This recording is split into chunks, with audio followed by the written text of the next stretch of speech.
रात के 11 बजे थे। घना जंगल, चारों तरफ सन्नाटा, हवा में अजीब सी आहट और दूर कहीं जंगली जानवरों और उल्लू की आवाज आ रही थी। राहुल अपनी बाइक से आगे बढ़ रहा था। रास्ते में चलते चलते अचानक राहुल की बाइक की चेन टूट जाती है। राहुल बोला, अरे यार, ये क्या हो गया? इसे भी अभी होना था। पहले से ही बहुत रात हो रही है, ऊपर से मौसम का भी कुछ पता नहीं, मानो जैसे बारिश होने वाली हो। राहुल ने बाइक से उतरकर चैन ठीक करने की कोशिश की, पर चैन ठीक नहीं हुई। आसमान में घने बादल और बिजली की कड़कड़ाहट कुछ अलग ही इशारा कर रहे थे। राहुल ने इधर उधर देखा, पर कुछ दिखाई नहीं दिया।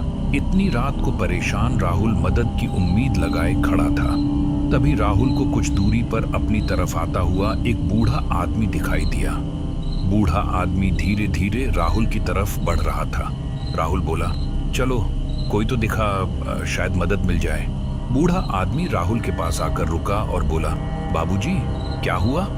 राहुल मुस्कुराया और बोला, बाइक की चैन टूट गई है। बूढ़ा आदमी बोला, ओह अच्छा, इतनी रात को तो कोई मैकेनिक भी नहीं मिलेगा यहाँ।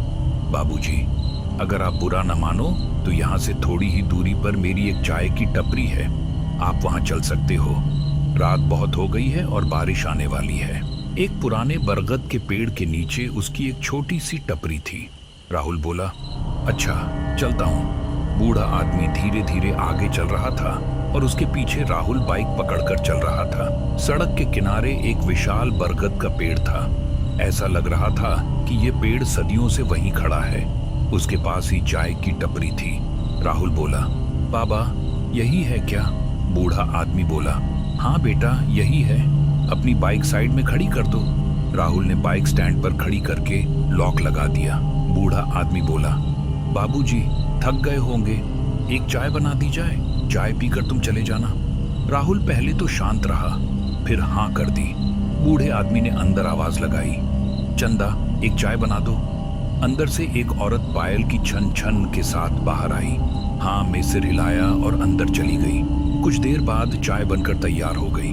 जब चंदा चाय लेकर आई तो उसका चेहरा साफ दिखाई नहीं दे रहा था। चेहरा साड़ी के पल्लू से ढका हुआ था। चंदा हाथ में चाय का कप लेकर बाहर आई और बूढ़ा आदमी बोला, लो बाबूजी, चाय पियो। अचानक हवा का झोंका आया और चंदा का पल्लू थोड़ा ऊपर हो गया। राहुल ये देखकर घबरा गया और बोला, ये क्या था? बूढ़ा आदमी बोला, कुछ नहीं बाबूजी, आप चाय पियो। देखते ही देखते हल्की हल्की बारिश भी शुरू हो गई। राहुल बारिश बंद होने का इंतजार कर रहा था। राहुल इतना थक गया था कि उसे नींद आने लगी। बूढ़ा आदमी बोला, लगता है तुम्हें नींद आ रही है, तब तक मैं बिस्तर लगा देता हूँ, बारिश बंद होने के बाद चले जाना। राहुल बिस्तर पर बाईं करवट लेट गया और वहीं सब सोचता रहा। लेटते ही राहुल की आंखें अपने आप बंद होने लगी और वह सो गया। रात जितनी गहरी होती जा रही थी उतना ही राहुल के लिए डर बढ़ता जा रहा था। अचानक उसकी आंख खुली। बूढ़ा आदमी जाग रहा था। राहुल को देखकर बोला, क्या हुआ बाबूजी, आप आराम से सो जाइए। राहुल फिर सो गया।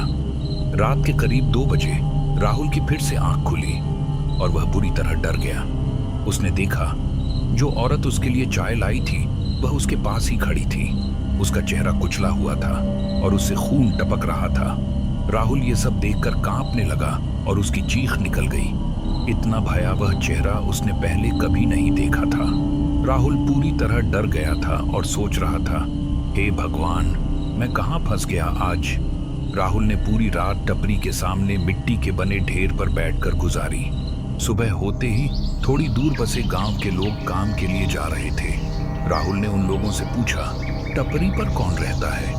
लोगों ने कहा, ये चाय की टपरी तो सालों से वीरान पड़ी है, अच्छा हुआ तुम बच गए। अगर आपको स्टोरी अच्छी लगी हो तो लाइक करें और चैनल को सब्सक्राइब करें।